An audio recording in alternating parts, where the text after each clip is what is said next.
الحمد لله وكفى والصلاة والسلام على عباده الذين اصطفى خصوصا على أفضلهم وخاتم النبيين محمد الأمين وعلى آله وصحبه أجمعين وبعد. Respected Imam, brothers and sisters, Assalamu alaikum wa rahmatullahi wa barakatuh. Here at Masjid Al-Qarar in Wynberg, in Cape Town, beautiful Cape Town.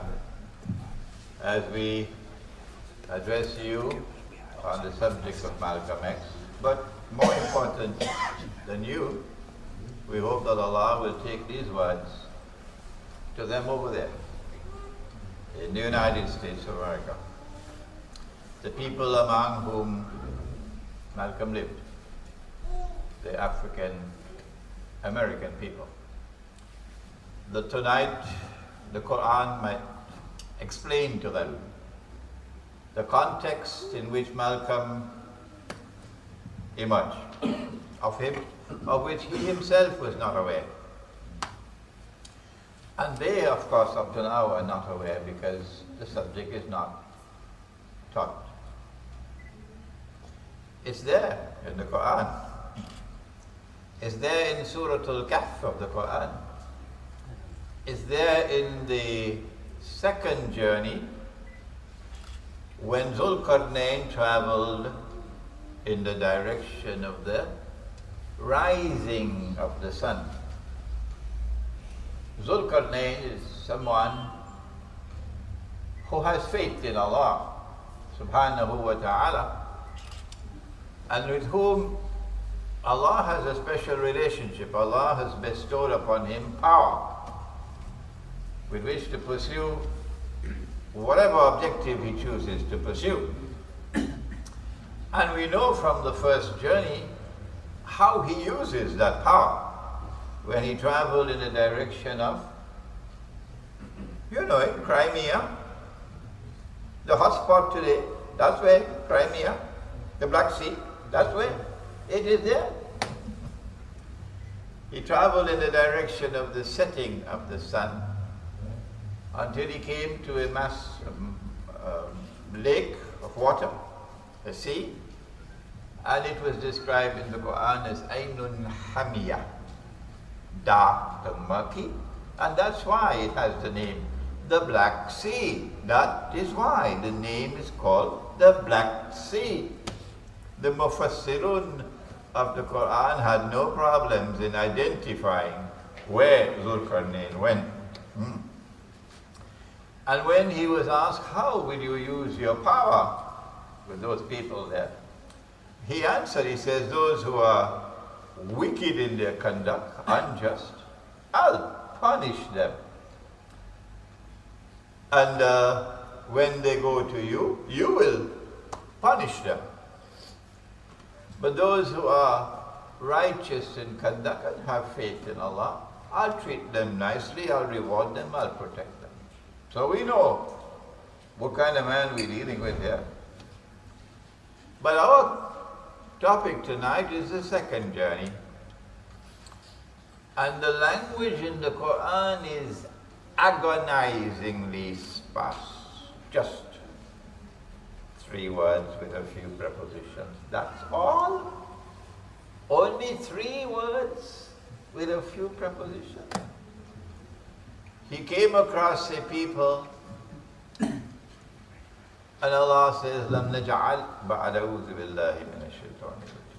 Allah says, "Lam naj'al lahum min duniha sitra." And I wish Malcolm could have been sitting here tonight. He would have enjoyed this topic if Malcolm could only have been here tonight. There was no one in the United States, not one person in the United States who could have explained the subject to him. None. لَمْ نَجْعَلْ لَهُم مِّن دُونِهَا سِتْرًا. We did not give to them, the people whom he encountered, when he traveled in the direction of the rising of the sun. And that, of course, would be the Caspian Sea. You do geography in Cape Town, don't you? Huh? Came across a people, لَمْ نَجْعَلْ لَهُمْ مِنْ دُونِهَا سِتْرًا. There is that language in the Quran which belongs to the ocean of Muhkamat. But there's a second ocean in the Quran, Mutashabihat. And the Mutashabihat means you've got to penetrate it to be able to reach the meaning. This is plain and clear. This is not. لَمْ نَجْعَلْ لَهُمْ مِنْ دُونِهَا سِتْرًا. We did not provide for them other than this as sitr, as a covering. And our ta'weel, and when you give ta'weel, you must not be arrogant. This is the truth. You must say Allah knows best. And people must have the freedom to accept it or not to accept it. Our ta'weel is that Allah is speaking about a people who live the way of life of that beautiful people who lived in North America before the barbarians came. Oh, Malcolm would have loved that. The beautiful people who lived in North America and who lived the way of life of fitra, a way of life in harmony with nature. There were buffaloes in North America, roaming wild. But the American Indian will kill a buffalo and would use every single part of that buffalo productively, with respect for what Allah had created, would not waste, would not squander, would not go on a journey of entertainment and sport, killing buffaloes. How many did I kill? The people who lived in North America at that time were a people who had respect for the land, respect for the rivers and the lakes, respect for the sky and the atmosphere, respect for the trees and the wind and the flowers and the birds. They would not urinate into a river and do the other number into a stream. No. And if they saw you doing that, they would be so angry they might wring your neck off. Because it is impossible that a human being who is a human being could do such a thing. Until, of course, the barbarians came and they gave us the toilet inside of the house. And where does it go? All that stuff. Your next door neighbors that he did. It goes into the rivers and the streams and pollutes them. And then the fish go and eat it because it cannot decompose in water. If you dug a hole and you buried it, as all sensible people used to do, in those days you had sensible people, you know. MashaAllah. You dug a hole and you buried it, and it could be recycled, could decompose, and all the bacteria and so on would be killed some night. But now it's in the water, because something called a water closet. So there's no way it can get, it's inside there, there's no oxygen, nothing. So it cannot decompose. And it goes down into the rivers, into the streams, into the lakes, into the coastal waters, and then the fish eat it. And you had your next door neighbor's stuff when you ate your fish. And he must have been suffering from diseases that I can't mention. And those diseases are transmitted now. And that's what you're eating. Your next door neighbor, stop.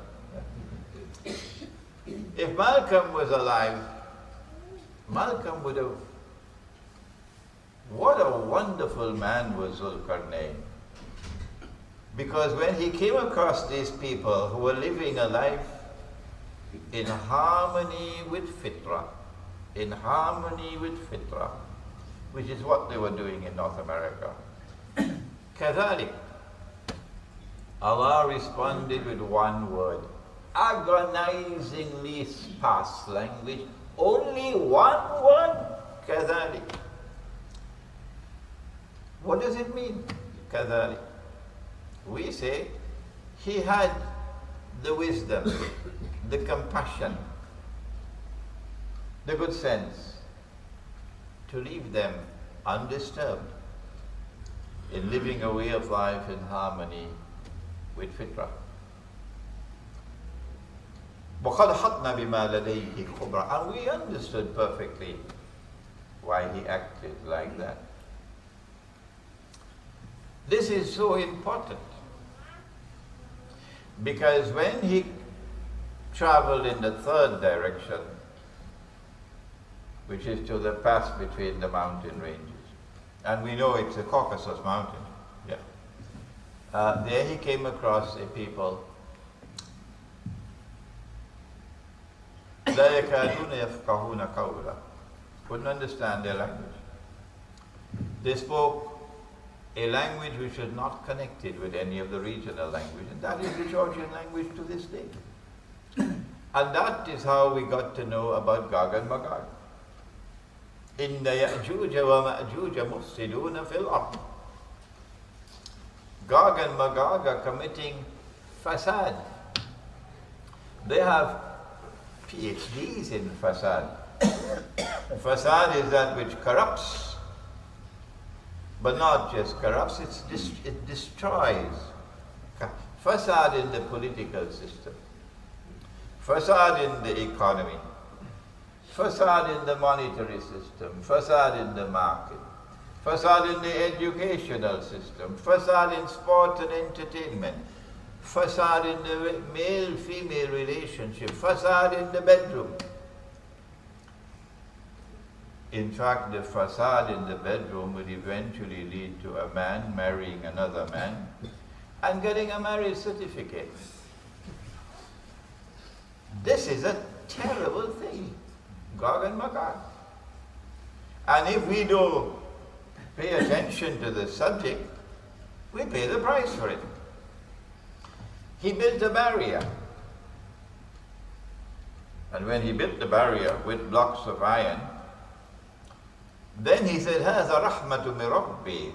This is Allah's kindness that this has been built. فَإِذَا جَاءَ وَعْدُ رَبِّي جَعَلَهُ دَكَّا. Allah is going to bring this down one day.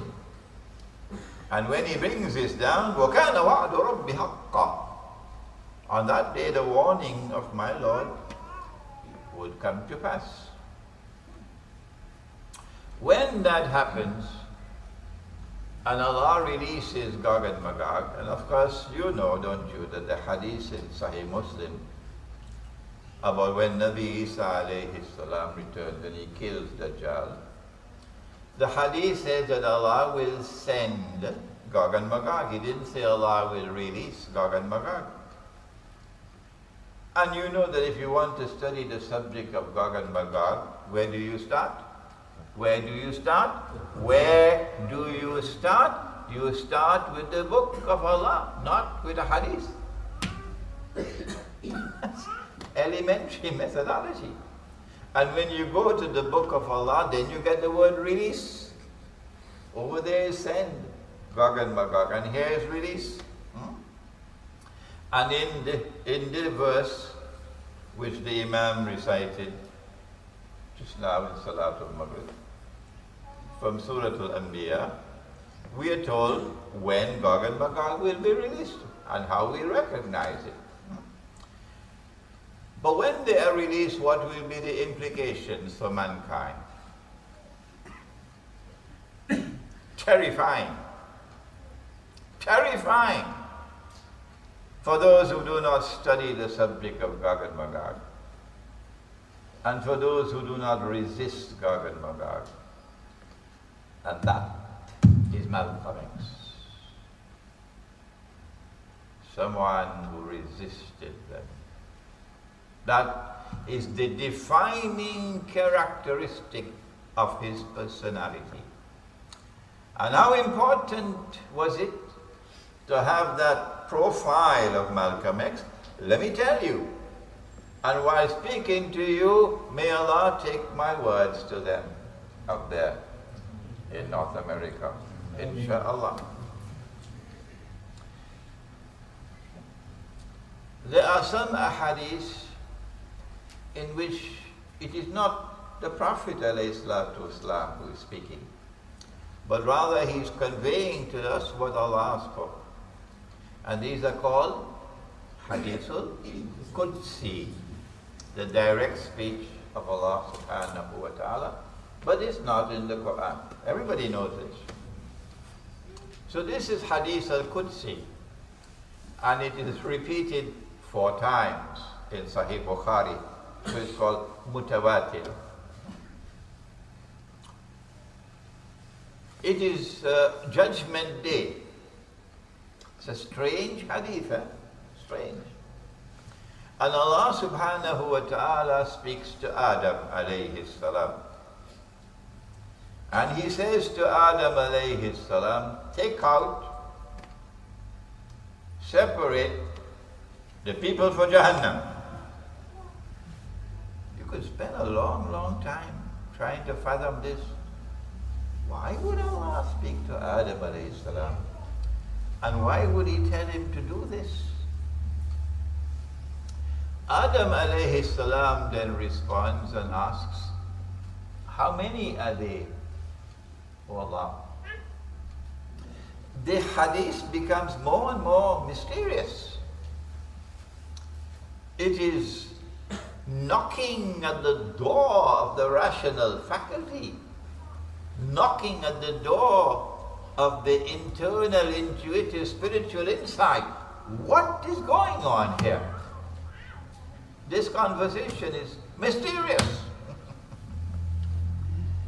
It is mysterious because Allah wants to arrest our attention. That's why it's mysterious. The Quran came to a people, لِقَوْمِ يَتَفَكَّرُونَ. Allah sent down the Quran to a people who think. And the defining characteristic of the Ummah of Muhammad alayhi salatu wasalam today is that we do not think.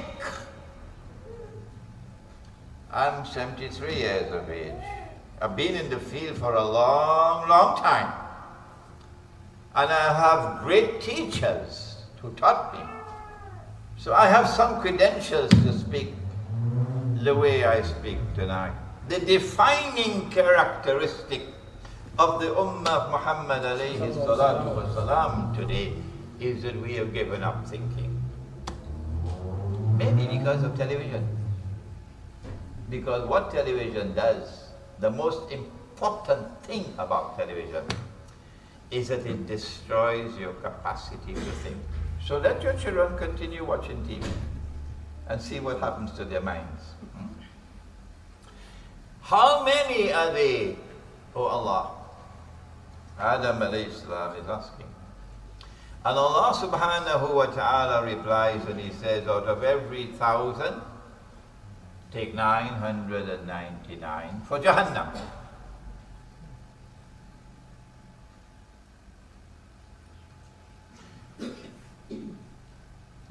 This is considered to be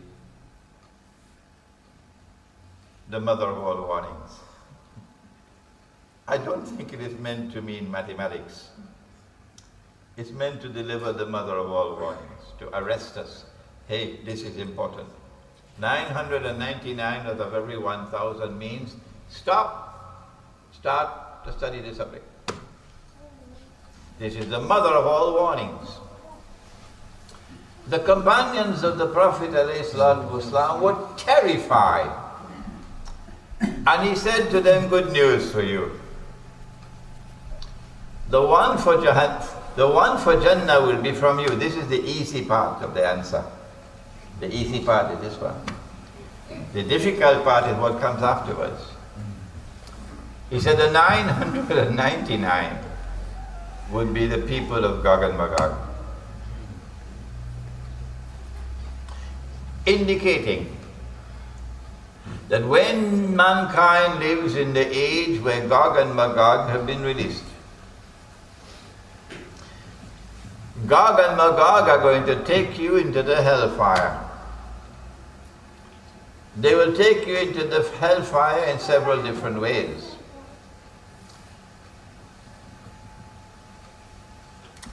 But the way to survive,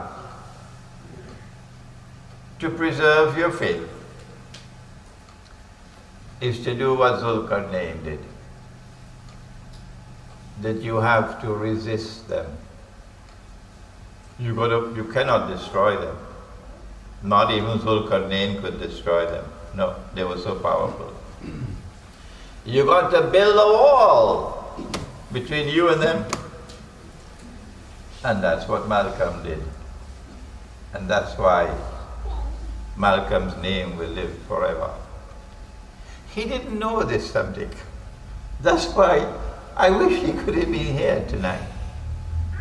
That's what he did. You cannot explain the universal facade all over the world today, in every single sphere of life. Corruption and destruction everywhere. You cannot explain it other than with Gog and Magog. We do not have the time tonight to go back to that subject, to give you the evidence. Why is it we say Gog and Magog have been released? I did that in previous lectures. You can see my book is at the back, An Islamic View of Gog and Magog in the Modern World. So do your homework. Malcolm lived in a world in which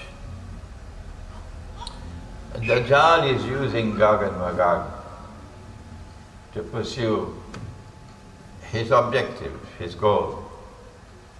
When he is released, he will live on earth for 40 days. A day which will be like a year, a day which would be like a month, a day which would be like a week. وَسَائِرُ أَيَّامِهِ كَأَيَّامِكُمْ.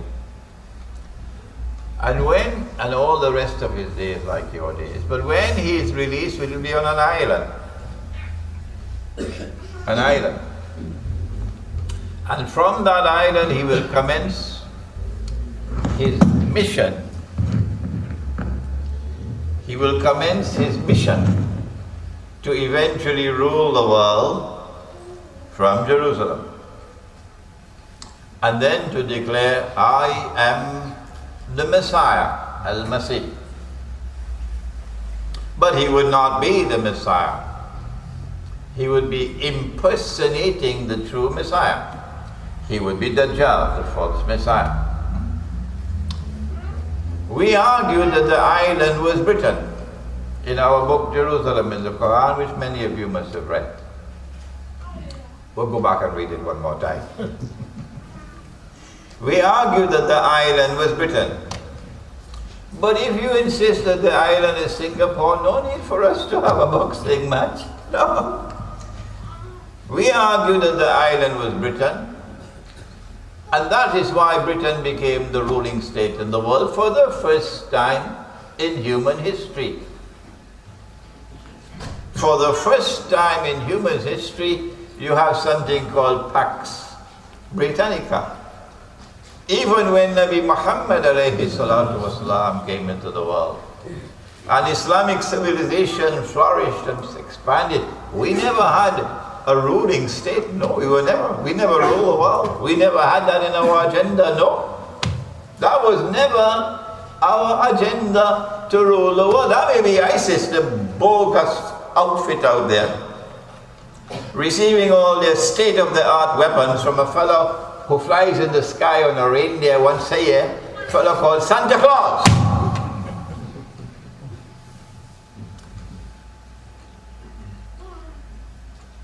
We never had an agenda of ruling the whole world, not Islam.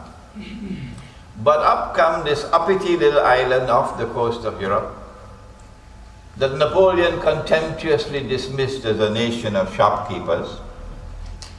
And it becomes the ruling state in the world. You heard about Pax Britannica, didn't you, in Cape Town?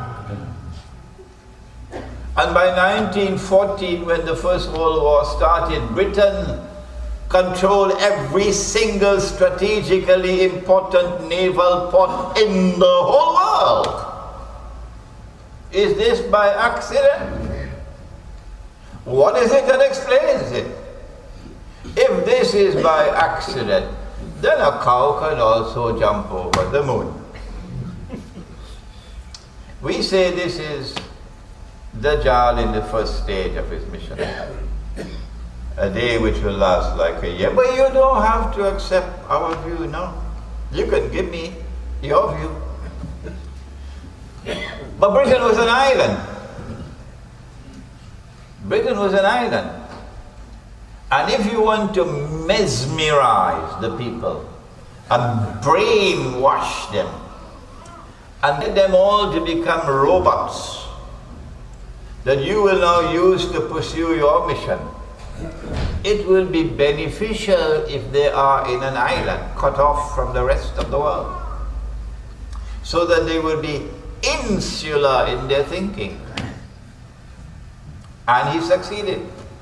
Up to this day, the British have this arrogance that they are the master race. Up to this day. So when the time comes for a day like a year to come to an end, and a day like a month to take over, Dajjal is looking for another place that would be isolated, that would be like Britain, surrounded by water, but cut off from the rest of the world. So that these insular thinking of this place would help him to brainwash them, mesmerize them. And that's how the United States of America came into being. Dajjal wanted a substitute for Britain. It took a long, long time to build Britain. It took a long, long time to build France and Germany and Italy and Belgium. How is he going to build amongst the people who are living in harmony with nature, fitra? They don't even have concrete houses, these people. No. They have houses made of animal skin that Allah speaks of in the Quran, and houses made of leaves and branches and carrot roofs, like you have here in Malaysia, in South Africa. He has to work fast. He has to build it overnight. And so how do you build it overnight? You build it the way Pharaoh built his pyramids, with slavery. This is what explains modern Western civilization enslaving the African people. If you have a better answer, I want to hear it. Because I'm hungry for knowledge. Particularly when the knowledge comes to me and I see it is in harmony with what is in the Quran. And that is the explanation for African slavery. That Dajjal wanted to build a substitute, a replacement for Britain. And he wanted to build it overnight. The United States of America is just about 250 years old. Britain is more than 1,000 years old. France is more than 1,000 years old. To build it overnight, you needed slavery. And they didn't care for human rights. No. They just wanted it to be built. But when the barrier is broken down and Gog and Magog are released, power will now rest with those who are essentially godless. Zulkarnain has faith. So a world order is going to emerge in which power would rest with those who are essentially godless. Zulkarnain used power to punish the oppressor. They will use power to oppress. And that is what confronted Malcolm. Zulkarnain used power to seek to liberate the oppressed. Zulkarnain used power to protect those who have faith in Allah and who are righteous in conduct. When Gog and Magog are released, they will use power to hunt down those who have faith and whose conduct is righteous. They're terrorists.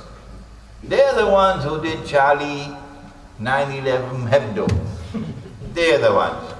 They're the ones who brought down the World Trade Twin Towers. They were hiding in some caves in Afghanistan. And they were able to keep the US Air Force on the ground for 2.5 hours while hiding in some caves in Afghanistan. They're the ones, the people who have faith in Allah, whose conduct is righteous. And so they are terrorists, and we must exterminate them. And the biggest one of all, we found him in a place called Abbottabad in Pakistan. And we launched an operation and we killed him. Oh yes, we killed him. And what did we do with his body? I will tell you what we did. We threw it into the sea, and then a big fish came and swallowed it.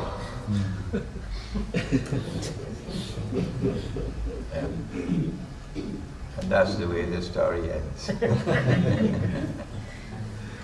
This is what the world is going to be like. And that is what Malcolm was confronted with.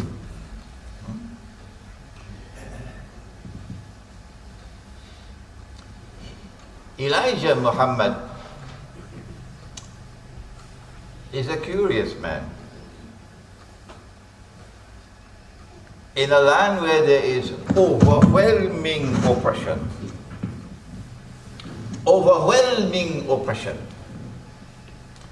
barbaric oppression, then a religion of Islam which has zero tolerance for oppression, that is Islam.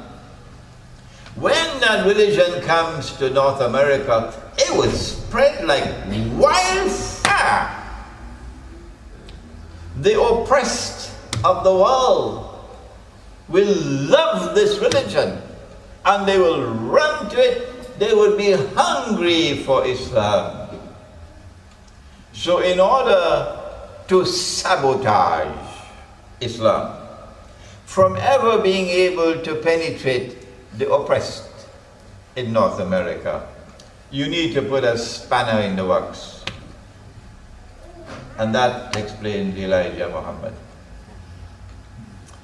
That وَنَعُوذُ بِاللَّهِ مِنْ هَذَا, that Allah subhanahu wa ta'ala appeared in the person of an Arab whose name was Fab Muhammad in Chicago of all places. And he appointed Elijah as his Nabi, his messenger, Rasul, Nabi, Prophet. And Elijah Muhammad now is the savior of the African American people. And he gives you a hodgepodge religion that he calls the Nation of Islam. And it says, Article 1, that the white people came from Satan. Because their behavior is satanic, so they came from Satan. And the black people, we are the people who are the good people. Black is the good color and white is the bad color. This is racist. But it caught on because the whites were beasts, barbarian oppressors, right? And the black people were very happy to hear that these were Satan. These were the children of Satan. It was like music in theirs. This is the children of Satan over here who are behaving like this and enslaving us. Elijah Muhammad then said, we have to have a standard of conduct to keep ourselves pure. We have to be self-reliant. We must not be beggars, no. And they went about pursuing self-reliance in a beautiful way. They went about purifying themselves and staying away from zina in a beautiful way, mashallah. Elijah made them feel like human beings once again. Elijah also called for the separation of the black people. We must separate from these white devils. And he called for a separate state of the United States where we can live. We don't want to be with you. We want to build a barrier like Zulkarnain built a barrier. To be separate from you, to protect ourselves from you. This was good thinking. This was good thinking. And Malcolm was born to a father who resisted oppression. Oh yes. He was a disciple of Marcus Garvey, who advocated hijrah back to Africa. Is it Marcus Garvey? Yes. Marcus? Okay. And they killed him. Malcolm's father. They killed him. They bashed in his head, and then they put his body on the railway line so the train would run over it. And Malcolm was only a child at that time. And then his mother could not manage with all of these children, and there was no food, and eventually she became mentally unstable. They had to put her in a mental home, and the children were all parceled out in homes.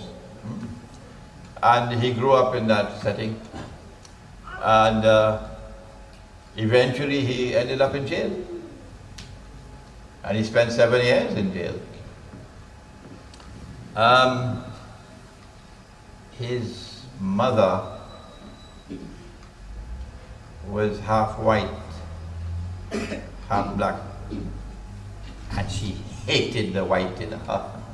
She hated it, she despised it, because it may have been a rape, case of rape. And all the children who were born, all were dark skinned, but Malcolm was fair skinned, red hair. So the mother was not particularly attracted to this son. She loved the others. So even in the color of his skin, everything was against him. While he was in prison, his brother introduced him to Islam, the Nation of Islam, and he was attracted to it. And I worked in prisons in the United States. Oh yes, for many years. I would go once a week to the chapel, and it will be announced it's Islamic service. And when Islamic service comes, the chapel is packed full. Packed full. Then I ask all those who are Muslims, raise your hands. Only a few hands are raised. Hey, what are you doing here? This is Islamic service. They are here because they like Islam. It happened week after week. Every week that I went to the Islamic service, we'd have 1 or 2 taking the Shahada. Every week it happened, mashallah. So, the prison was a good place to preach Islam. And the Nation of Islam was doing it in the prison. But the Nation of Islam was preaching resistance to oppression. Whereas Martin Luther King was preaching something else that he got from Mohandas Karamchand Gandhi, and that is non-violence. The slave master could be violent. He can have all the nuclear weapons he wants to. Santa Claus is giving him all the nuclear weapons he wants. But Martin Luther King says we must not have nuclear weapons. We must be a people who join the Nuclear Non-Proliferation Treaty. They have all the weapons, but we mustn't have weapons. We must be a nice, good people. That was Martin Luther King, and that was Mohandas Karamchand Gandhi with his ahimsa. But in the Quran, Allah is different. أُذِنَ لِلَّذِينَ يُقَاتَلُونَ بِأَنَّهُمْ ظُلِمُوا. I give you permission, says Allah, because you have been oppressed. They have committed aggression against you. I give you permission. Forget about the Security Council of the United Nations. I give you permission, by any means necessary, to resist oppression. That was Malcolm. That was Martin Luther King. When he came out of prison, he came out as a man who was thinking. Thinking. He took a whole dictionary and he memorized it. And Allah gives you nur when you stand up to the oppressor. If you stand up and resist oppression, Allah will give you nur. But if you eat your biryani and go home and sleep, you're not going to get nur. Allah will give you oil, the purest oil of all, to put in that lamp. You know what the lamp is. If you stand up and resist Gog and Magog. The one for Jannah will be this one. And the rest who eat the biryani and go home and sleep, which incidentally reminds me, I had biryani for lunch today. The one for Jannah in the age of Gog and Magog would be the one who lived the way Malcolm lived when he came out of prison. Resisting oppression, resisting the oppressor, resisting corruption. And in order to do it, you've got to think.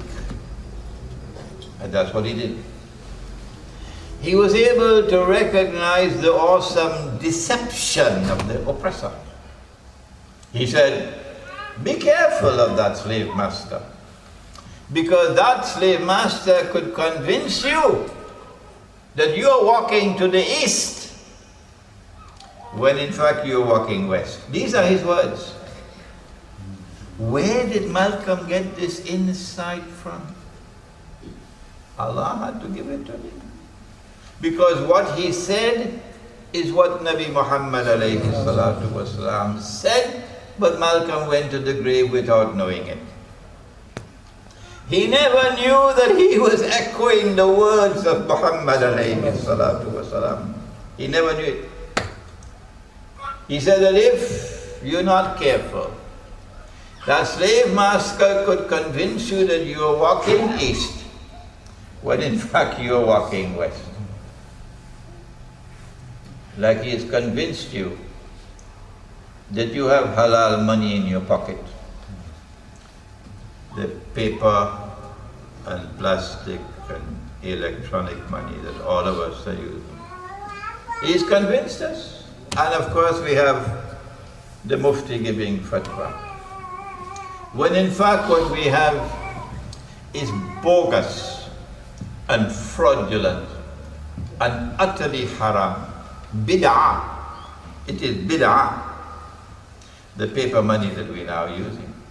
It is an instrument for the financial exploitation and enslavement of mankind. I can speak like this because I have studied my subject. Oh yes, I have studied my subject. So Malcolm was echoing the words of the Prophet ﷺ, who said that Dajjal will come with two things. What are they? Anybody? A river and a fire. But his river would be a fire, and his fire would be the cool waters of a river. And he went on to identify the fire and the river with Jannah and Jahannam, because he said, whoever falls in his river will have his load of sins increased, and whoever falls in his fire would have his load of sins decreased. In other words, Dajjal, the slave master, is going to take the road to Jannah and convince you that it is the road to Jahannam. And he's going to take the road to Jahannam and brainwash you to convince you that it is the road to Jannah. Oh my gosh, this fella got a PhD in deception to do that. And he has deceived all of mankind today, illa ma sha'Allah. Oh yes, but not Malcolm. And that's why Malcolm remains a role model, particularly for the youth. Why should I single out the youth in Akhirul Zaman? Because Allah did that. Where did He do that? Where did Allah subhanahu wa ta'ala single out the youth in Akhirul Zaman? He did it in the surah, which is the surah of Akhirul Zaman, Suratul Kahf. And in Suratul Kahf, إِنَّهُمْ فِتْيَةٌ آمَنُوا بِرَبِّهِمْ وَزِدْنَاهُمْ هُدًى. They were young people. They were young people who stood up and resisted the godless, decadent world. And because they stood up and resisted the godless, decadent world and proclaimed the truth, as Malcolm did, they had to flee. They had to make hijrah.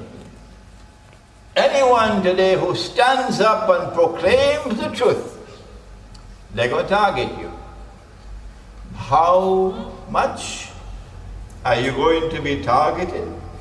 Did he not say, sallallahu ta'ala alayhi wa sallam, that the time will come when holding on to Islam will be like holding on to hot coal. So if you're eating biryani and going home and sleeping comfortably, and you're not feeling anything like hot coals in your hand, you don't have Islam. You probably have a banana skin, but you don't have Islam.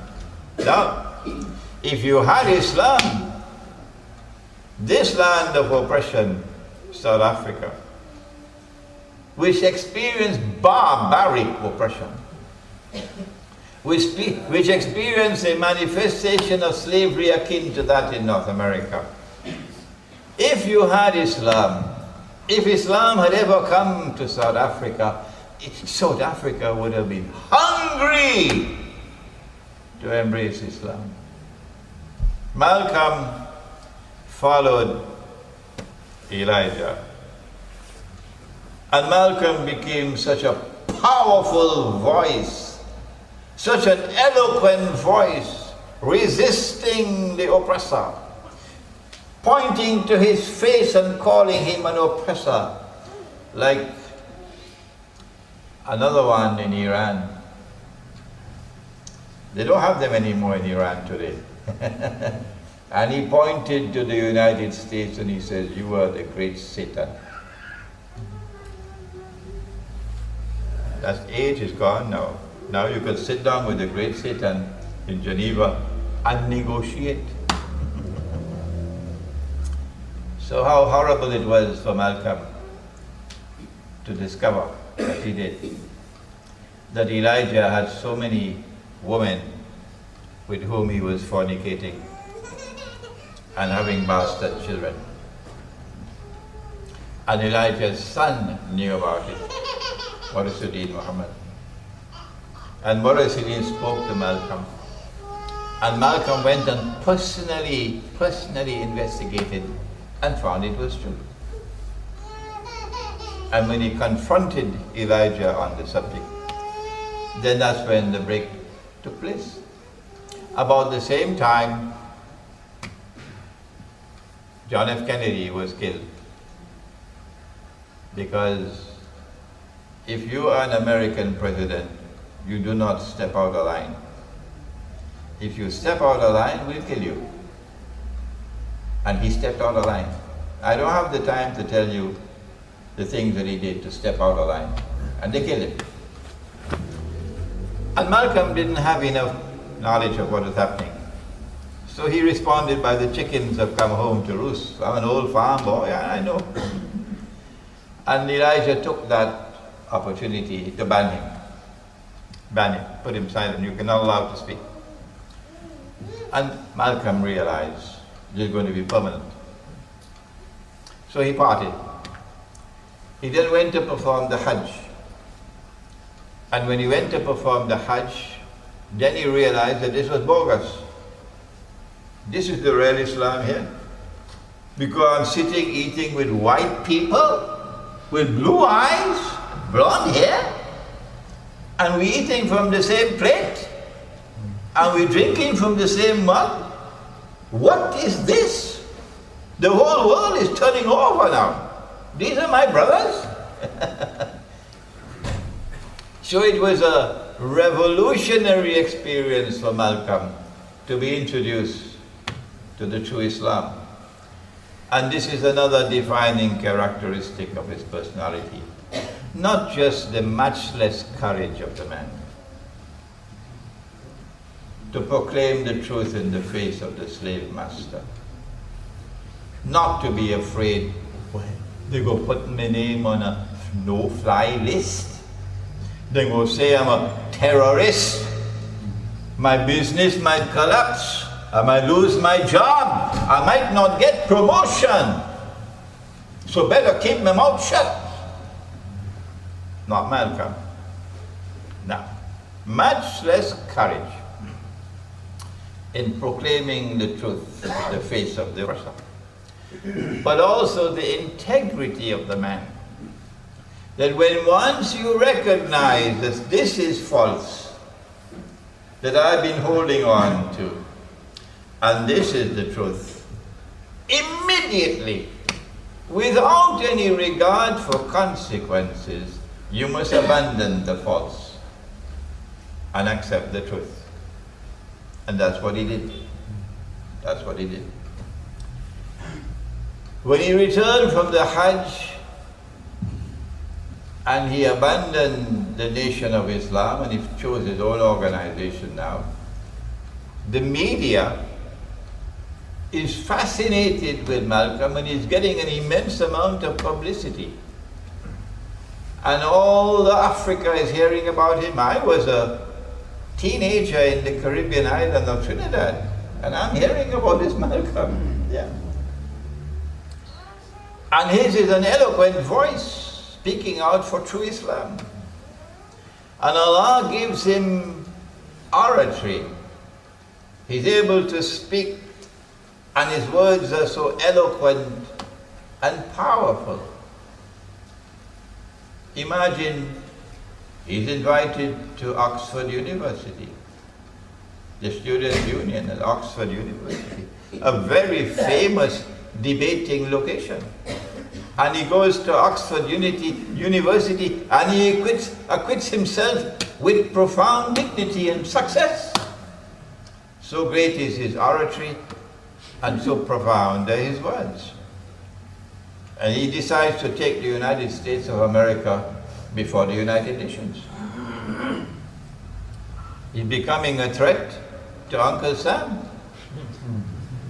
He wants to get the African countries to join together and take all the United States before the United Nations to be condemned for their wickedness and their oppression. This man must not be allowed to live. No. And since he is also exposing what Elijah is, a fornicator, and this religion that he has is bogus, about white people coming from the devil and so on, Malcolm must die. They firebombed his home, the Nation of Islam. And he and his wife and children, his wife was pregnant, he had 4 daughters, and there were 2 more inside of her. They all ran out of the house in the night time, and they saw their house burning down. And his friends are saying to him, Malcolm, they're going to kill you. Let us send you to Africa.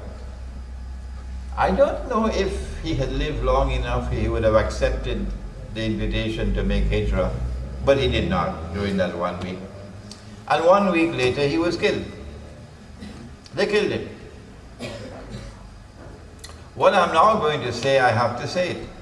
You should not be annoyed. Nobody should be annoyed for me for giving you the facts. These are the facts. You can't hide it underneath a carpet. Huh?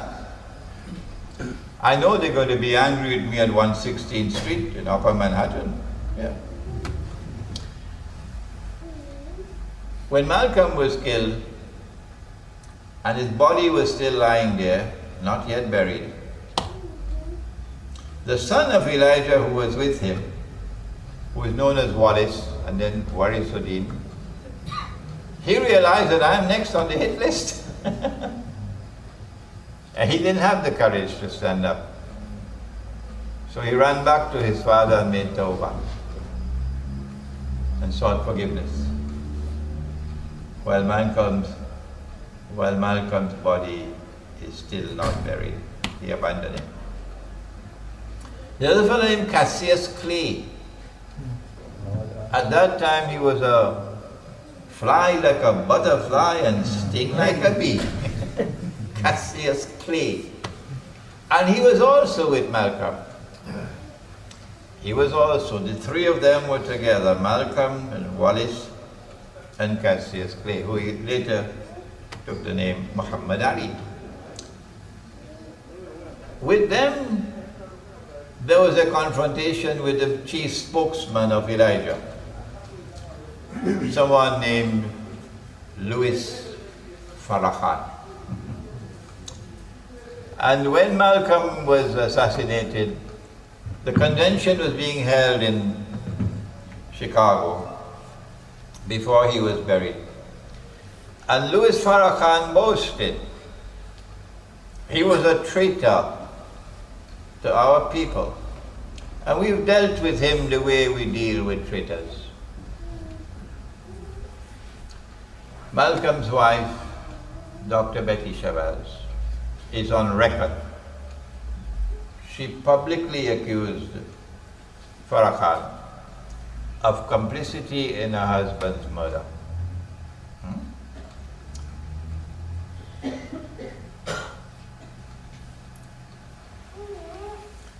I went to New York in 1991, and pretty soon, within 6 months or so, Allah raised my profile very high in New York City. And a strange thing happened. I had to go to State University of New York in Stony Brook once a week as a Muslim chaplain. And I went one day and came back, and my apartment, somebody broke into the apartment. And they took a fine powder, black powder, and powdered everything in the apartment so you cannot lift a single fingerprint. I looked around and I found nothing was missing except my passport. So when 9/11 took place, I was scared. Maybe they would say, hey, look, Imran Hosein's passport. It fell out of some window from the aeroplane. Everything else was burnt. But look at his passport here. This is an indication that they were worried about the quick rise in my profile. But I was constantly talking about Malcolm, Malcolm, Malcolm, because I'm in New York City, I'm in Harlem, I'm in Bronx, and in Manhattan, in Queens, in Brooklyn. And if you are there and you don't talk about Malcolm, something is wrong. So the African-American imam said, who is this fella?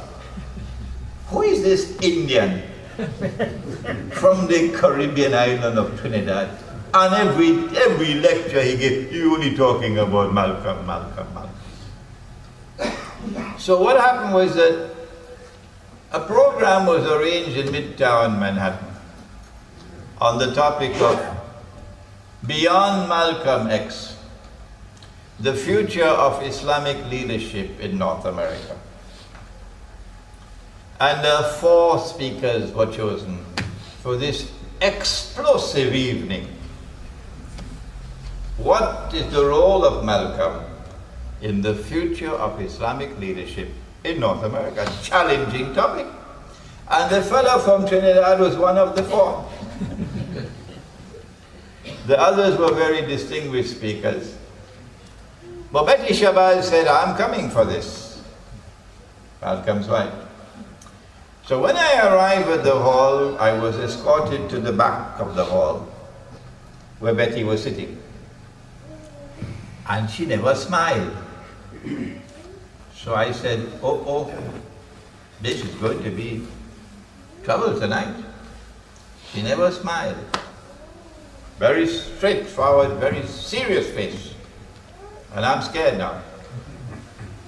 And she explained to me, I'm sitting here at the back so I can listen better to what you all are going to be saying about my husband.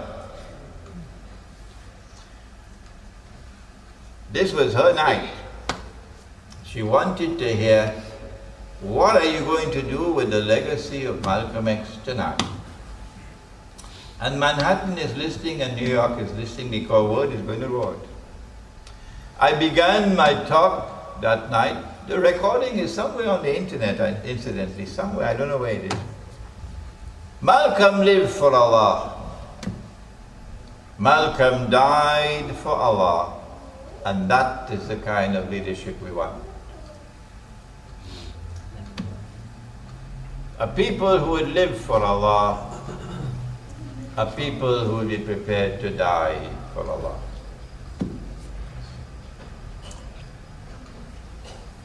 If you are to be such a people, then you must fear none but Allah.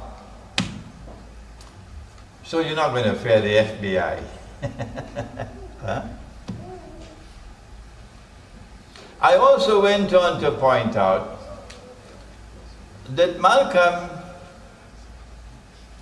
had limitations in his knowledge of Islam. And it is no, I am not being uncharitable in pointing out that there were things that he did not know.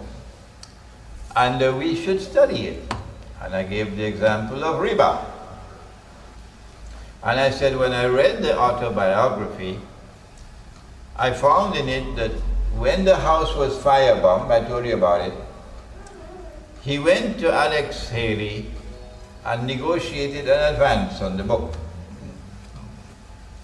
And he used that money to pay down on a bank loan on interest to get a house. So I said, if Malcolm knew about riba, he would not have done that. And I had to say that because every Egyptian and every Pakistani and every Bangladeshi and every Nigerian and every South African who goes to New York, goes to the United States, the first thing they want is a house. So come Monday morning is by the bank to borrow money and interest. That's the American dream, huh? A house. If you don't get a house, your wife is going to be very annoyed with you. And all the family in Pakistan will say, what's wrong with you? Huh? But when you could take a photograph of the house and send it back to Pakistan, your whole family, everybody proud. You are now living the American dream. Look at the lovely house he has. So I wanted to get the people to know this is haram. When the lectures were all over, then Betty came forward to speak. And she took her time, walking slowly. And there is drama in the whole hall. Everybody is silent as Betty Shabazz walks forward slowly to the podium. She got to the podium, she took the microphone, she started with these words.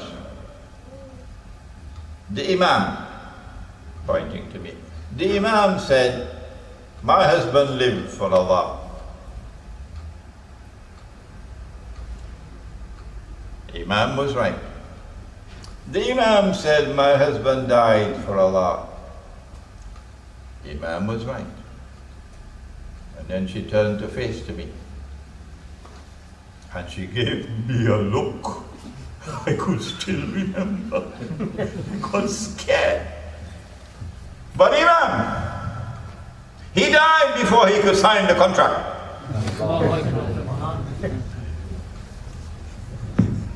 He didn't sign the mortgage contract before he died.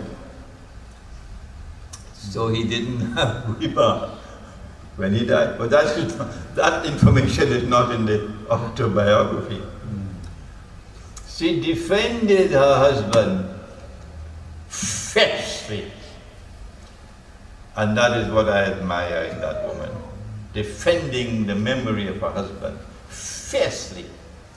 Later that night I had to leave to go to another lecture, and she was autographing the autobiography. It was on sale that night, copies of the autobiography of Malcolm X. And she was autographing. And she autographed one for me. And she left it to be sent to me. And what she wrote, I'm not going to tell you. You can either go to my website and look for the essays, and look for this one, Malcolm X, A Prince Among Believers. Or if there are any copies left, there's a book at the back called Signs of the Last Day in the Modern Age, and the essay is there, and in that essay I've recorded what she wrote. Louis Farrakhan wanted the mantle of leadership of North American African people. And the FBI wanted him to get that mantle of leadership so that authentic Islam would not rise. Louis Farrakhan is a very intelligent man. Oh yes. I once had a chance to sit down with him. Maybe he listened to these words in Chicago, and he may remember that he and I sat down for 3 hours in a hotel room, only 2 hours. And I found him to be a very intelligent man, yes. He's not a fool. But if you have your mouthpiece, your Muhammad Speaks is the magazine, and Article 1 is that Allah appeared in the person of Fard Muhammad in Chicago and appointed Elijah as his prophet, messenger, you have a bogus Islam. But he still has that bogus Islam. So what he did was to organize a 1 million man march. In 1996, I think it was, a march to Washington. 1 million black men marching on Washington. And the FBI wanted him to succeed. But there was a stumbling block. The stumbling block was Malcolm X. Because he had denounced Malcolm. Unless and until he could have some kind of a solution to the problem of Malcolm, you will not succeed in getting 1 million men to march. 1 million men marching to Washington. So what the FBI did was, it's called entrapment. Entrapment. They sent an FBI informer close to his daughter, Camila. And this man worked on her feelings, and eventually there was some kind of romance as well. And he was the one who planted the idea, let us assassinate Louis Farrakhan. And the tape recordings, which were eventually handed over to the FBI, indicate that Kabila was sometimes reluctant to proceed with his plan of assassination. And the FBI informer was the one who was pushing it and pushing it and pushing it on her.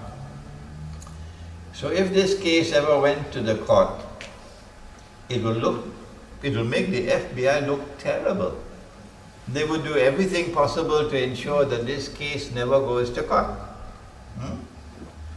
When he abandoned Kabila and he went with all the tape recordings to the FBI, and then she was arrested on charges of plotting to assassinate Louis Farrakhan. She's facing something like 90 years in prison. And the Million Man March is coming up. That was when the overture was made to Betty. If you want to save your daughter from 90 years in prison, there's a way it can be done. And so said, so done. Betty then appeared on a public platform in Harlem to publicly embrace the man that she had previously accused of conspiring to kill her husband. And Malcolm's children, up to this day, they said, Louis Farrakhan is the one who gave the orders for my father to be killed. Up to this day. When Betty committed this act, excuse my language, there are going to be people who are going to be annoyed with me, but it has to be said. When she committed this act of betrayal, of the legacy of her husband, then Farrakhan was off the hook. The news spread like wildfire that Betty has embraced me and anointed me for leadership. And the Million Man March then succeeded. Yes. But guess what happened a few months later? When she was arrested, Kabila was arrested, the terms of agreement for which the case was cancelled against her, the charge was cancelled against her, was that she had to go to some rehabilitation center, and her son, her only son, had to leave her and go to grandmother, Betty. The boy was only about 12 years of age. His name was Malcolm. His father was Algerian, and he apparently never saw his father. So that must have been shattering for the young heart. His mother was also alcoholic. She went through such great trials in life. And he had a very, very, very terrible childhood growing up. And now to be separated from his mother and from his friends and from Los Angeles, and to be sent to New York to live with Granny. And Granny is Danda. Granny is very strict. The child rebelled. The rage inside of him took over. And he decided, I have to do something to get out of this. So he waited until Granny had gone out of the house, and he took kerosene or petrol or whatever, and he poured it on the carpet from the front door all the way inside, and waited until Granny came back home. And as Granny entered the house and started walking down the carpet and reached midway, he turned the matches on. And the flames just leapt and engulfed her. And she was burned some 80% of her body. I went to the hospital.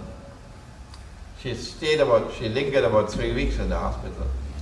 And that was when I met all 6 of the daughters. Remember, there were 4 when he died, and 2 were still, she was pregnant, and the other 2 were born after his death, and all 6 were girls, no boys.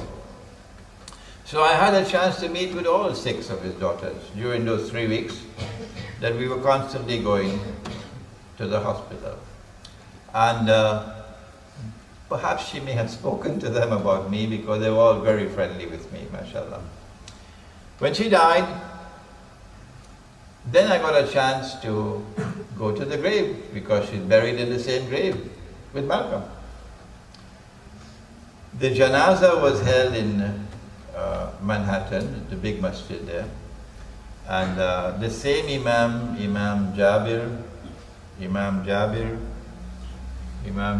something, who led the janazah for Malcolm, he also led the janazah for his wife. And then we got into the limousines. You know, a limousine that could take 10, 12 people. Long, long car. And we go 1 hour's drive out of New York to the cemetery. They wanted to bury Malcolm when nobody could ever go and visit him. So scared of him. So when I reached there, I'm standing for the first time in my life at Malcolm's grave. I'm shaking. This is my hero. And she's being buried in his grave. The headstone is there, Malcolm Al-Hajj Malik Al-Shabazz. And before the coffin could be lowered into the grave, the 6 daughters asked me to make a dua. I recited Surah Al-Fatiha, I made dua. Then Kabira called me aside. And she said to me, Sheikh, now my son can no longer stay with his grandmother. And I'd like you and Aisha, my wife Aisha, if you will keep my son, Malcolm, take care of him. She cannot because she's still under rehabilitation. And it broke my heart to say to her, sorry, I can't do that because within 1 month I'm going to be leaving the United States. Within 1 month, when we had to leave the United States. I was 1 year outside of the United States when I came back. So again, she called me one day. And this is the last contact I ever had with her. She said, Sheikh, I'm going to the boy is now in a detention center for juvenile offenders. I'm going to see my son and I'd like you to go with me. It's a few hours drive and you've got to overnight out there. And I don't know what was it that deterred me and I could not go. So I had again to apologize. And since then I've never had any contact with the family of Malcolm, with his daughters. This has been a very moving experience for me, and I've shared it with you, this personal information, that you might understand the profile of a man who never knew that he was dealing with Gog and Magog. He never knew it. And yet, he did exactly what the Quran would want him to do. To stand up and resist and not to become a part of Gog and Magog. If you become a part of them, you live the way they live, then you join the 999 out of every 1,000 into the hellfire. The one for Jannah will be the one who is not a part of Gog and Magog. Did you hear that? Did you hear that? That in Akhir Zaman, the world is divided into 2 people. Those who become part of the world order of Gog and Magog, and they're all going into the hellfire. And the very, very, very few who resist being a part of Gog and Magog, build a barrier to protect you from them, these are the ones for Jannah. And so it is important for us to not only follow in the example of Malcolm X, but more importantly to go to the Quran and go to Nabi Muhammad ﷺ and study what they have to say on the subject of Gog and Magog. And that's going to take you to Dajjal. And that will take you to that island Pax Britannica. And this one, which is also like an island, because the Americans are very insular in their thinking, and the Americans now have the record of being the most brainwashed people in the whole world. Even the Europeans are ashamed of Americans brainwashing. And I will take you to the third step, a day which is like a week, when Pax Americana will have to give way to a new ruling state and a new world order, which of course will come after the Malhama, or the great nuclear war. That nuclear war is around the corner. After that nuclear war, the world is going to contract, to be much smaller. And it is that smaller world that Israel can rule over. Israel cannot rule over the world as presently constituted. It is time for us to start to think and use the Quran and use the Prophet ﷺ to penetrate the reality of the world today and to respond to it appropriately. رَبَّنَا تَقَبَّلْ مِنَّا إِنَّكَ أَنْتَ السَّمِيعُ الْعَلِيمُ وَتُبْ عَلَيْنَا يَا مَوْلَانَا إِنَّكَ أَنْتَ التَّوَّابُ الرَّحِيمُ بِرَحْمَتِكَ يَا أَرْحَمَ الرَّاحِمِينَ آمين. I have answered both of these questions several times already, and the answers are there in my lectures on the internet, on YouTube, in my website. And you'll also find some of the answers in my books, so I can only give you a gist to a summary tonight. It is not me, no.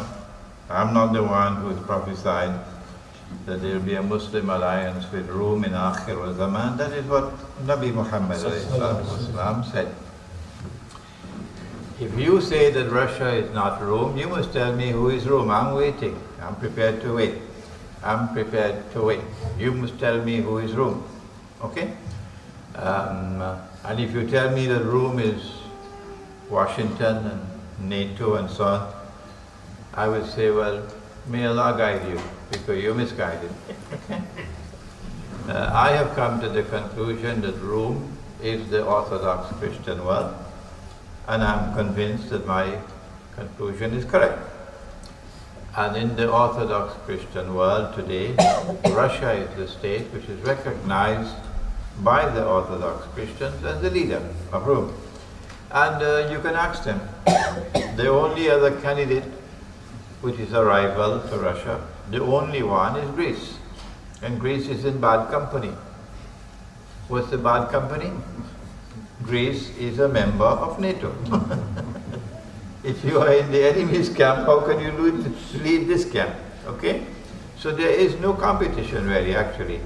Russia is indeed the leader of Rome. And if you contest that, you just have time to wait. We're not escapist. It is not escapism when we say that you've got to withdraw. It is what the Quran has given us in Surah Al-Kahf. It is really good sense and wisdom. If you want to enter into Jannah, in Akhir Zaman, there is only one road to Jannah.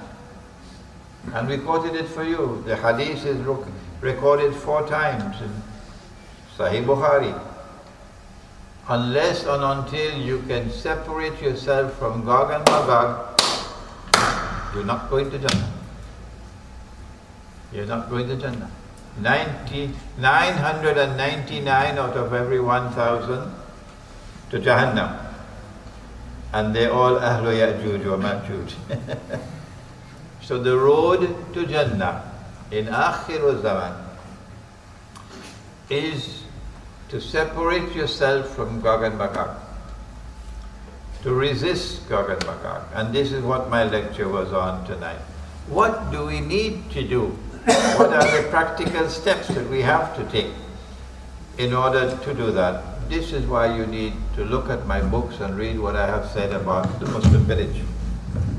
Why a Muslim village in the remote countryside, and how a Muslim village. So you got some homework to do. Next question.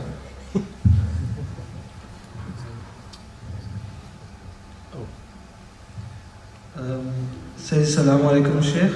This is a question from Saudi Arabia, Naviz Khan. It's in this racist... No, don't mention any names, please. In this racist era, how is it possible to bring all white, black, Arab, non-Arab, Asian, Caucasian Muslims together to form one army? Islam has the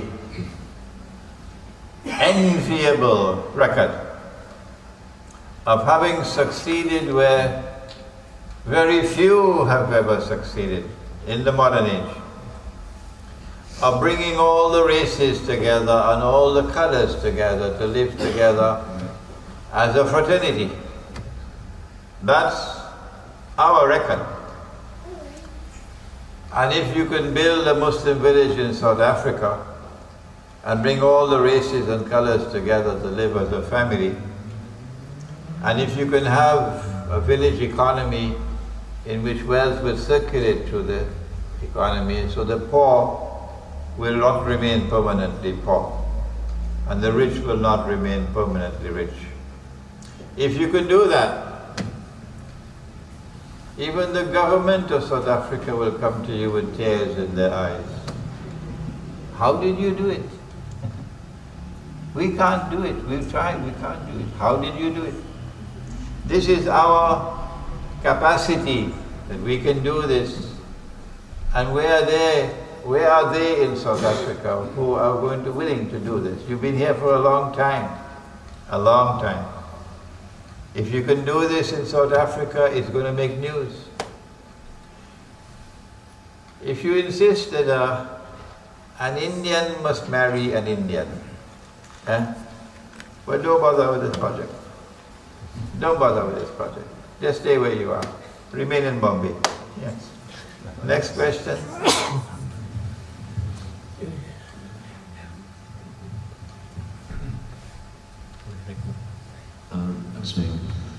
I wanted to ask about, after the Sheikh mentioned the battle of the Mulhama that's going to be taking place, after the Mulhama with the coming of the Mahdi and the forces of the Mahdi fighting the forces of the Dajjal, there's two opinions about whether that's going to be. The Sheikh mentioned that the Mulhama will be a nuclear war. Does the Sheikh believe that the forces that will take place after that and the clashes then will be something of the technology of today, or will it go back to the ancient times in the way that it was before? And is that a relevant question to be asking, knowing that these things are all around the corner, and is that something for present-day Muslims to be concerned about, not to be really, but in a sense, is that something to be physically preparing for in any sense, and is that something that should be regarded at all, or is that really an irrelevant matter for us to be thinking about? The question is, what is going to be the world? What kind of world is going to be post-Mulhama? And how do we respond to that world? The world post-Mulhama. This is the topic of my lecture in early June, inshallah, at a university in the city of Johor Bahru in the south of Malaysia, next to Singapore. Make dua that I may live long enough, inshallah, to speak on an Islamic view or a Muslim view of the world post-Mulhama. It's not an easy subject. There's never been a nuclear war in history. So we don't have material with which to study what kind of a world will it be after nuclear war. But we do know that it's coming, for certain. We also, this is my opinion, we also know that it's around the corner. That the Zionists are hell-bent on war with Russia. And the nice thing is that Russia is not backing down. And Germany is horrified. And France is horrified.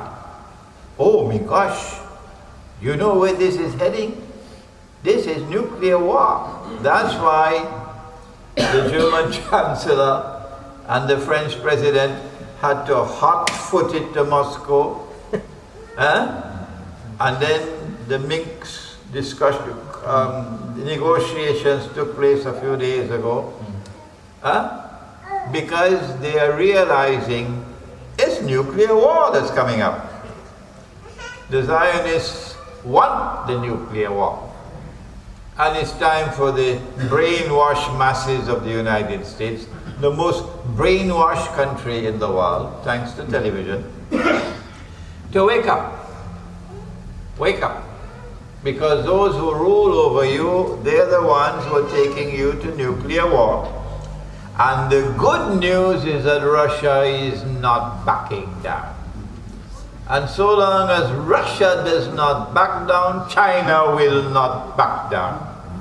So we're having a tomorrow in which there's going to be a lot of fireworks in the world. And we Muslims are not afraid to die. You might be afraid to die, but we Muslims are not afraid to die. We know that the world is going to be substantially smaller, and they want a smaller world because Israel cannot rule the world as presently constituted. We know that most of modern Western civilization will be wiped out. So goodbye, Paris. Goodbye, Paris. If you choose to remain in the cities of the modern world, the cities of the Western world, that's your choice. When the fireworks start, all that we can do is to make dua. We can't do more than that. We're not going to celebrate your misery. No. You are Muslim brothers, but you're misguided. You want to remain in the city. So go ahead. We say that the best place to be when nuclear war takes place is out of the cities and towns. Why? Because the city does not feed itself. Food has to come from outside. Water has to come from outside. And the lines of communications are going to be disrupted in nuclear war. So the supply lines are not going to work. And when food and water become scarce in the post-nuclear world, and the frantic search for food and water turns violent, the last place in the world you'll want to be is in the city, you and your family. It does not require much intelligence really to come to a conclusion like this. You don't need to be a nuclear scientist. And so we have a breathing spell. We have a little gap now before the nuclear war starts. To get out of the cities and to go to the remote countryside and to stock up on food and on water and to live in small communities that will function as a family. Each one will be helping the other. But in the cities it's going to be dog eat dog. You won't want to be there. There is much more to the subject of a post-nuclear world, post-Malhama. But I'll save that for the lecture in Johor Bahru, which should be in early June, inshallah. Next question. Maulana, what do you make of the murder of Malcolm Shabazz in Mexico in 2013? Some say that he was murdered because he was coming too politically conscious. I have not, the question is about the young boy who poured the kerosene, and Kabila wanted me and my wife Aisha to take care of him. That young fellow who was 12 years of age grew up to be a young man, and he was the only living grandson of Malcolm X, the only living grandson. And he was killed in Mexico. Must have been about 2 or 3 years ago. How long ago? No. But the circumstances of his death, I have not researched it. So I cannot comment on it.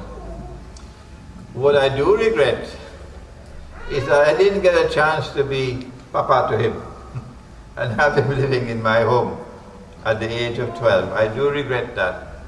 And I do regret that I could not go with Kabila to the juvenile center when she wanted me to go to visit him, but now it's too late. Is there any questions on the floor? Oh, there's still one question.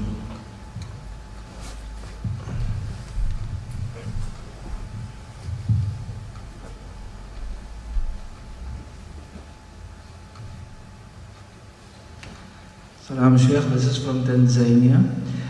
It's my question, Brother Malcolm X said that he met with King Faisal during his pilgrimage.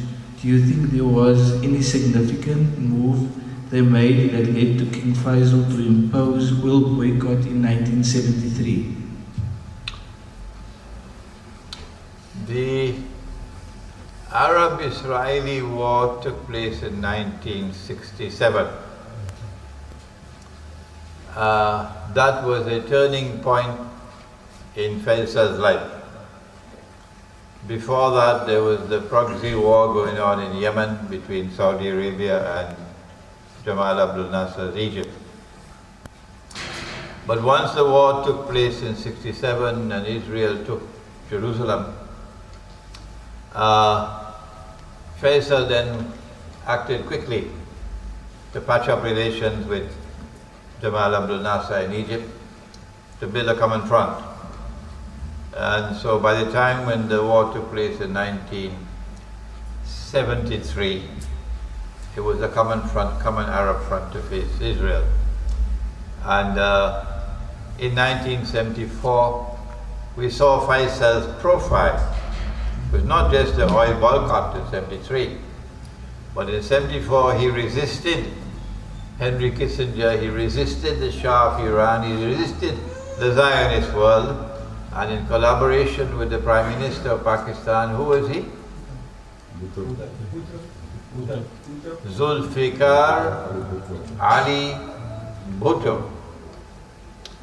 Yes, Zulfikar Ali Bhutto did do a number of wrong things, but if a man does the right thing, Imran Hosein is going to say that it's right. And Zulfikar Ali Bhutto has to be commended.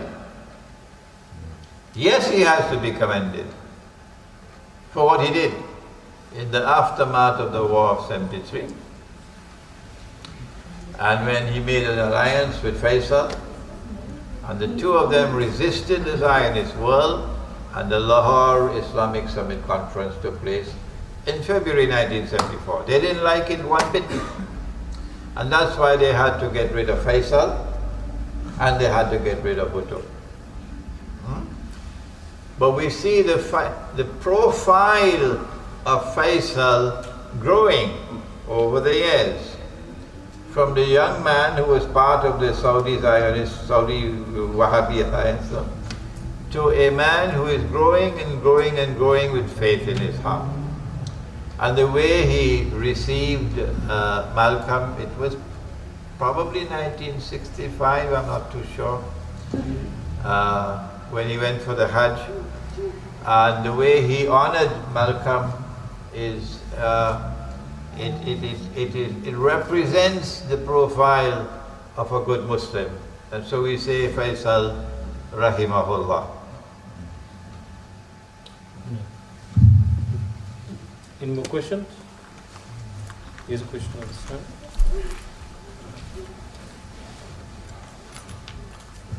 Assalamu alaikum.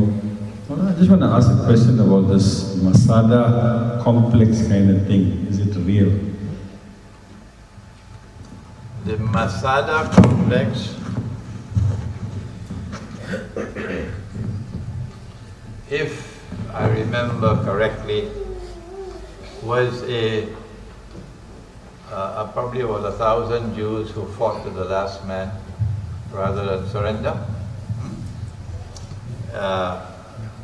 Meaning to take the fight to the end, the very end, without any surrender.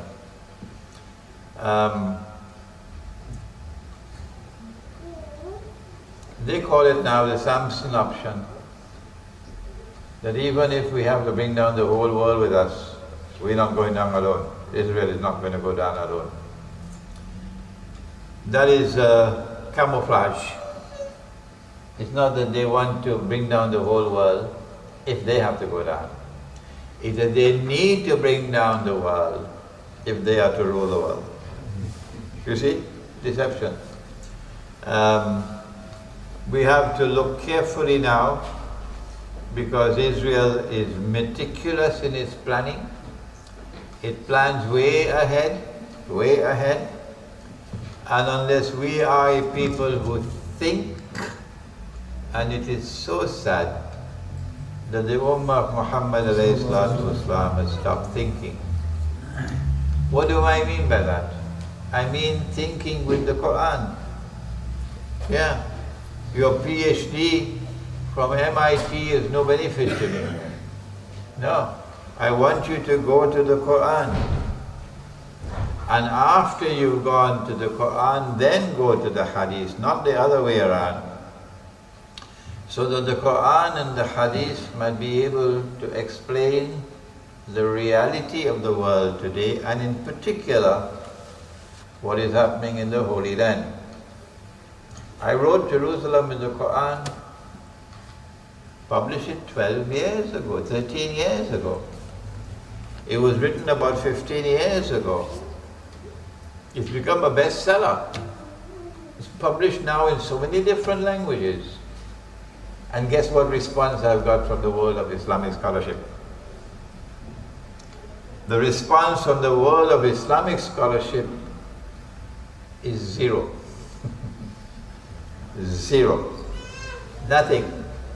They're not saying that Imran Hosein is rightly guided, they're not saying that Imran Hosein is misguided. They're just not saying anything. Why?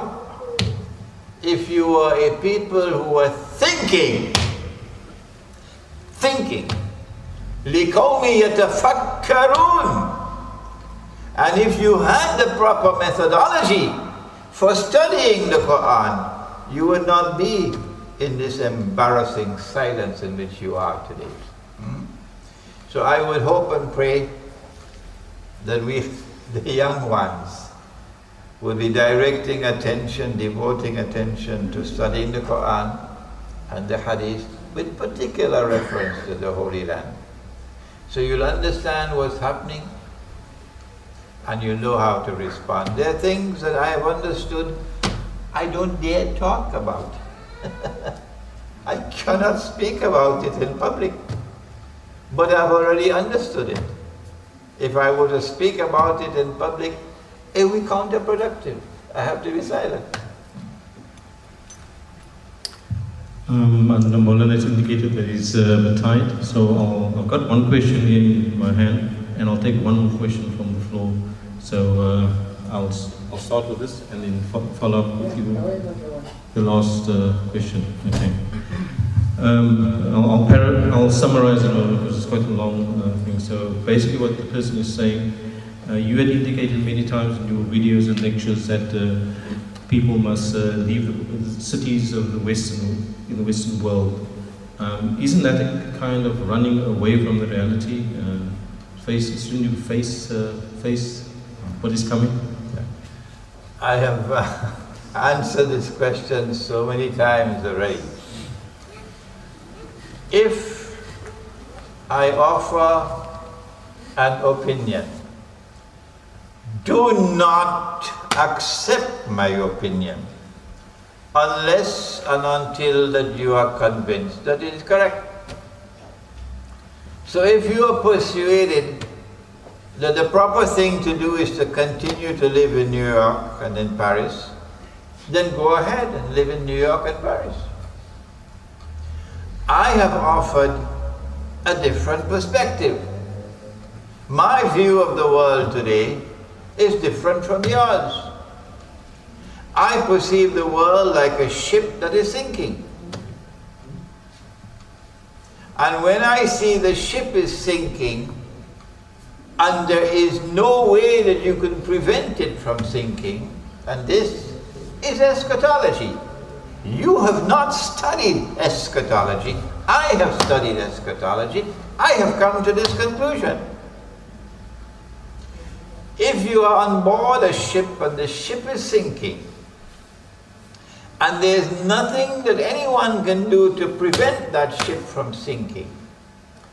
And when the ship sinks, it'll take all on board into the hellfire. What do I do? The answer is, I get off the ship. That's what I do. And after I have gotten off the ship, then I invite others to get off. I don't stay on board the ship and tell others to get off. No, I get off first and then invite others to get off. And this is what Surah Al-Kahf of the Quran has given to us. And I'm just repeating myself again. It is there in Surah Al-Kahf, which is the surah of Akhir Zaman. But if eating biryani and going home and sleep is more important than studying the Quran, well then, stay where you are. Stay where you are. They left the city and they stopped in the cave, probably to take some rest before proceeding on. And Allah responded, وَإِذِ اعْتَزَلْتُمُوهُمْ وَمَا يَعْبُدُونَ إِلَّا اللَّهَ فَأْوُوا إِلَى الْكَهْفِ. And if you do that, what they did, يَنْشُرْ لَكُمْ رَبُّكُمْ مِنْ رَحْمَتِهِ. Allah will shower you with His mercy. That is my response to a ship which is sinking. I spoke 2 nights ago, was it? Or was it last night? On the Muslim alliance with Rome in Akhir Zaman. Where was it last night? Yes. Ready? Last night? The Muslim alliance with Rome in Akhir Zaman. And I built that lecture only on the Quran. Only on the Quran. Okay? If you build the foundations on the Quran, you are very safe and sound. That the Quran is telling us that if you do not do this, if you do not build alliances, تَكُنْ فِتْنَةٌ فِي الْأَرْضِ وَفَسَادٌ كَبِيرٌ. There will be great fitna and great fasad in the world. That's where we are today. The retreat to the remote countryside is not something that the enemies of Islam should be pleased about. Because the only way we can fight them is if we are free. And you're not free in the city. No. If you go into the countryside, you have more freedom. You're in the city and you open your mouth and you talk, Guantanamo. Guantanamo, they come and pick you up. Renditions, they call it.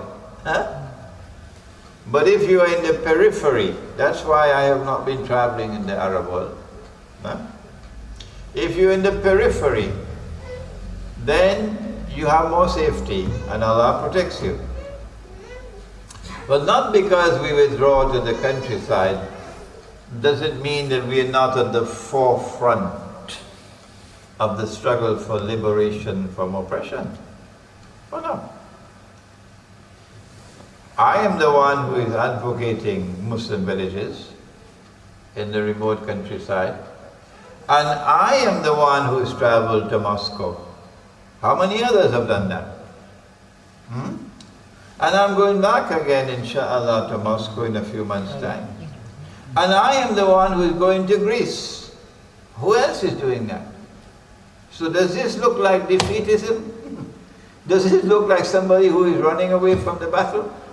Or does it, in fact, be one of the only scholars of Islam who is pursuing a policy of building alliances in order to confront that enemy?